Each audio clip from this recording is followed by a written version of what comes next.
Bismillahirrahmanirrahim. Assalamualaikum warahmatullahi wabarakatuh.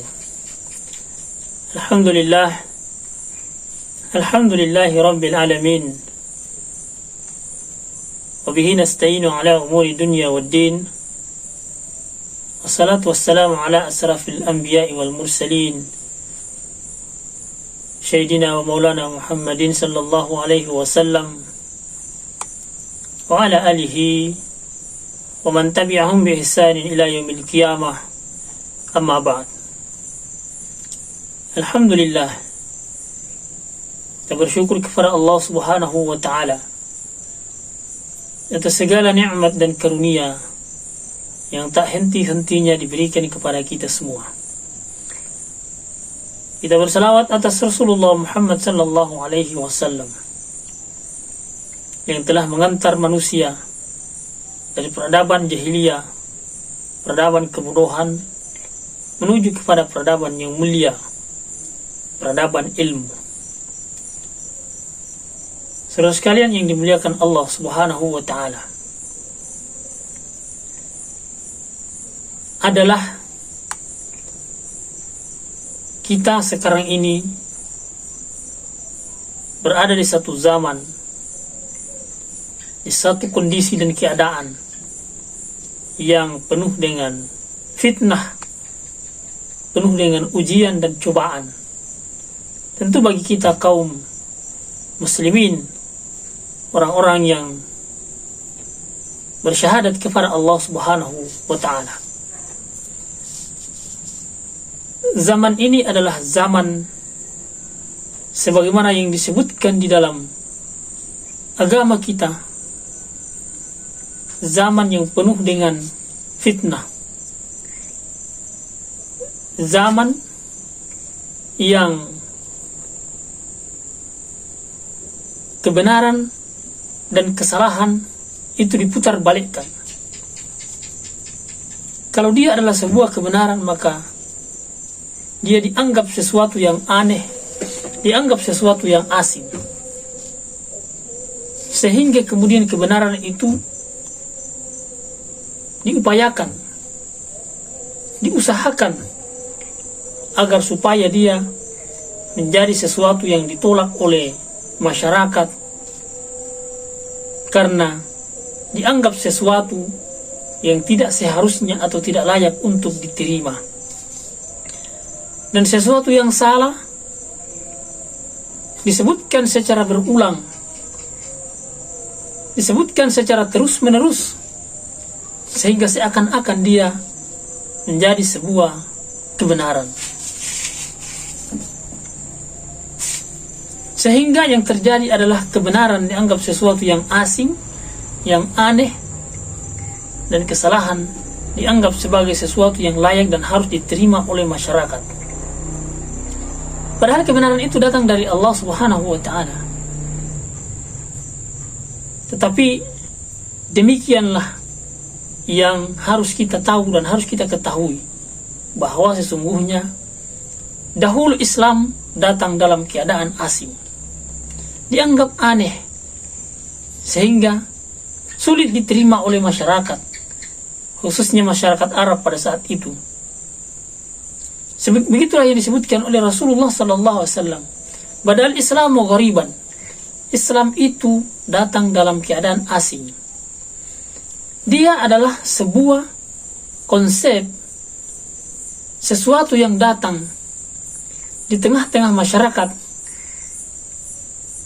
di mana pada saat itu masyarakat tidak pernah melakukan sebagaimana yang diajarkan atau yang didatang dari Islam itu.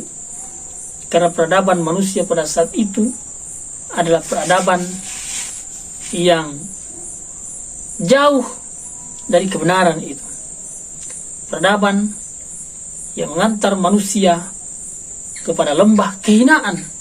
Bagaimana tidak terjadi begitu gampang dan begitu mudahnya perselisihan antar kabilah, antar suku, lalu kemudian mereka berbeda pendapat, berselisih, bertengkar, bahkan terjadi perang antar kabilah atau antar suku tersebut. Bagaimana tidak perjudian itu dianggap sebagai sesuatu yang biasa. Khamar adalah bahagian dari kehidupan mereka. Perzinahan adalah sesuatu yang biasa, lumrah, bahkan dianggap sebagai sesuatu yang wajar dan layak terjadi di tengah-tengah masyarakat.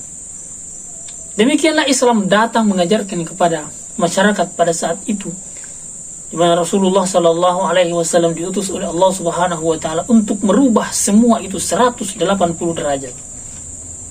Semua itu adalah sesuatu yang salah di dalam konsep Islam. Semua itu adalah sesuatu yang harus dijauhkan dan harus ditinggalkan oleh masyarakat Arab pada saat itu. Maka yang terjadi, Islam adalah dianggap sesuatu yang aneh. Islam dianggap sesuatu yang tidak bersesuaian dengan ajaran nenek moyang mereka pada saat itu. Sehingga kemudian Islam dimusuhi. Agama ini diusir dari tanah Arab pada saat itu. Bahkan pembawanya, manusia pilihan Rasulullah Sallallahu Alaihi Wasallam, hendak dibunuh, dihabisi oleh masyarakat Quraisy pada saat itu, oleh orang-orang kafir pada saat itu. Tetapi demikianlah Allah Subhanahu Wa Taala mendesain kemajuan peradaban ini. Lalu kemudian Allah Subhanahu Wa Taala melindungi Rasulullah Sallallahu Alaihi Wasallam, memberikan pertolongan kepada Rasulullah Sallallahu Alaihi Wasallam, sampai kemudian agama ini memenangkan pertarungan. Agama ini mendominasi kehidupan masyarakat. Agama ini kemudian menjadi sebuah peradaban. Al-Quran menjadi dustur, menjadi undang-undang yang dijadikan sebagai rujukan dalam kehidupan masyarakat Makkah dan Madinah pada saat itu. Lalu kemudian Islam dimenangkan oleh Allah Subhanahu Wa Taala, dan sampailah Islam hari ini kepada seluruh penjuru dunia, dan insya Allah Islam itu akan sampai kepada hari kiamat nanti. Demikianlah apa yang dibawa oleh Rasulullah Sallallahu Alaihi Wasallam ini akan mendatangi semua tempat di mana di sana didatangi oleh sinar matahari. Akan mendatangi semua tempat di mana di sana ada manusia. Hanya tentu semua itu akan berproses hingga kemudian hari kiamat nanti Allah Subhanahu Wa Taala menyelesaikan semua proses kehidupan di alam ini, dan tinggallah satu-satunya kehidupan di akhirat nanti, di mana semua manusia akan mempertanggungjawabkan semua bentuk kehidupannya, semua bentuk apa yang dilakukan di atas permukaan bumi ini. Semoga kita menjadi hamba-hamba Allah Subhanahu Wa Taala yang kembali kepada Allah Subhanahu Wa Taala, yang kemudian senantiasa memperbanyak ibadah kepada Allah Tabaraka wa Taala. Subhanakallahumma rabbana wa bihamdika asyhadu an la ilaha illa anta wa astaghfiruka wa atubu ilaik. Wa akhiru da'wana alhamdulillahi rabbil alamin. Wa billahi taufiq wal hidayah. Wassalamu alaikum warahmatullahi wabarakatuh.